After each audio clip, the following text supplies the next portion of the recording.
नमस्कार दोस्तों, आज मैं आपको जीवन परिचय स्वामी विवेकानंद जी का कराता हूँ। स्वामी विवेकानंद का जन्म 12 जनवरी सन 1863 को हुआ था। उनका घर का नाम नरेंद्र दत्त था।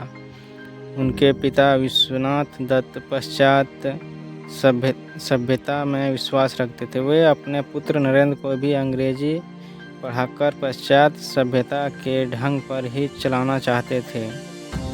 नरेंद्र की बुद्धि बचपन से बड़ी तीव्र थी और परमात्मा को पाने की लालसा थी प्रबल थी। इस हेतु वे पहले ब्रह्म समाज में गए, किंतु वहां उन्हें चित्त को संतोष नहीं हुआ।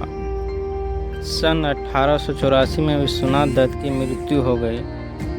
घर का भार नरेंद्र पर पड़ा। घर की दशा बहुत खराब थी। कुशल यही थी कि नरेंद्र का विवाह नहीं हुआ था। अत्यंत गरीबी में भी नरेंद्र बड़े अतिथि सेवी थे। स्वयं भूखे रहकर भी अतिथि को भोजन कराते थे। स्वयं बाहर वर्षा में रात भर भीगते ठिठुरते पड़े रहते और अतिथि को अपने बिस्तर पर सुला देते। रामकृष्ण परमहंस की प्रशंसा सुनकर नरेंद्र उनके पास पहले तो तर्क करने के विचार से ही गए थे, किंतु परमहंस जी ने देखते ही पहचान लिया कि ये तो वही शिष्य है जिसका उन्हें कई दिनों से इंतजार है। परमहंस जी की कृपा से नरेंद्र आत्म साक्षात्कार हुआ। फलस्वरूप नरेंद्र परमहंस जी के शिष्यों में प्रमुख हो गए। संन्यास लेने के बाद इनका नाम विवेकानंद हुआ।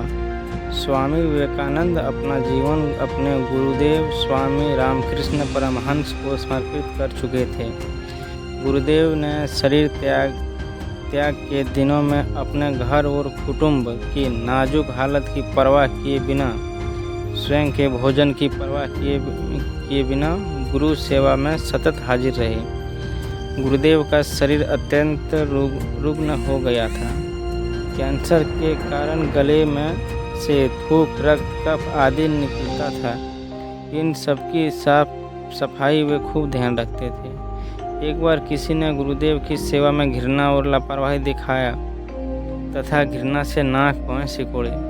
यह देखकर विवेकानंद को गुस्सा आ गया। उस गुरु भाई को पाठ पढ़ाते हुए और गुरुदेव की प्रत्येक वस्तु के प्रति प्रेम दर्शाते हुए उनके बिस्तर के पास रक्त, कफ आदि से भरी थूकदानी उठाकर पूरी पी गए। गुरु के प्रति ऐसी अनन्य भक्ति और निष्ठा के प्रताप से ही वे अपने गुरु के शरीर और उनके दिव्यतम आदर्शों की उत्तम सेवा कर सके। गुरुदेव को वे समझ सके, स्वयं के अस्तित्व को गुरुदेव के स्वरूप में विलीन कर सके, समग्र विश्व में भारत के अमूल्य आध्यात्मिक खजानों की महक फैला सके। उनके इन महान व्यक्तित्व की नींव में थे। ऐसे गुरु भक्ति, गुरु सेवा और गुरु के प्रति निष्ठा, अनन्य निष्ठा। 25 वर्ष की अवस्था में नरेंद्र दत्त ने गेरुआ वस्त्र पहन लिया। तत्पश्चात उन्होंने पैदल ही पूरे भारत की यात्रा की। सन 1893 में शिकागो में विश्व धर्म परिषद हो रही थी। स्वामी विवेकानंद जी उन्हें भारत के प्रतिनिधि के रूप में पहुँचे। यूरोप, अमेरिका के लोग उस समय पराधीन भारतवासियों को बहुत हीन दृष्टि से देखते थे। वहाँ लोगों ने बहुत प्रयत्न किया कि स्वामी विवेकानंद को सर्वधर्म परिषद में बोलने का समय ही न मिले। एक अमेरिकन प्रोफेसर ने प्रयास से उन्हें थोड़ा समय मिला, किंतु उनके विचार सुनकर सभी विद्वान चकित हो गए। फिर तो अमेरिका में उनका बहुत स्वागत हुआ। वहाँ उनके भक्तों का एक बड़ा समुदाय हो गया। 3 वर्ष तक वे अमेरिका रहे।